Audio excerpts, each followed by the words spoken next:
हाय सांगने मु पूरी झील सोनाली डेरी नक गाँव मिनी ब्लॉग मुझे स्टार्ट कर दूँ। आज आम पुण्यपाली था केउट मानकर पुण्यपाली मेन देखूँ आपण मानकर भात देन से खीरी तापर डालमा खटा याडे भजा भजी सब जोरसोर रे आमर चली। आज हूँ आमर केउट मानकर खास करी मेन ओषा आज सब पूजा हुए आमर एपटे किंतु नाही से काली मु आपन को पिठार वीडियो छाड़ी आपण मैंने देखिथे। सो आम ए खाइबा बसी जाइए समस्ते बड़ पतर पकईकि देखो लेंबू फेंबू चकड़ा हाँ धनिया पतर गछ परिक आसला मुझे सेमती रखीदे से आम बसिया खाया बड़ा बो मोर सी हे देखो केते टेस्टी लगे कह आमर कि भी जदि एमती किसी ओकेजन पड़े किसी भी एमती ओषा बाहा किसी भी पड़े तो आम सबू मिसिकी बसिकी खाऊ सब एंजॉय करूँ।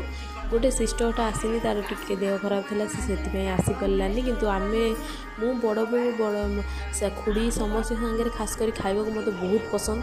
देखो अरुआ खाई मोर पेट पुरीनी जे आसिल भारी 4टा बेलू आंब खाइबा छात उपरक लंका लुण मड़ेगी। सो आज मिनी ब्लॉग मुझे रखुची टाटा देखा गोटे न्यू मिनी ब्लॉग रे रखुची टाटा बाय।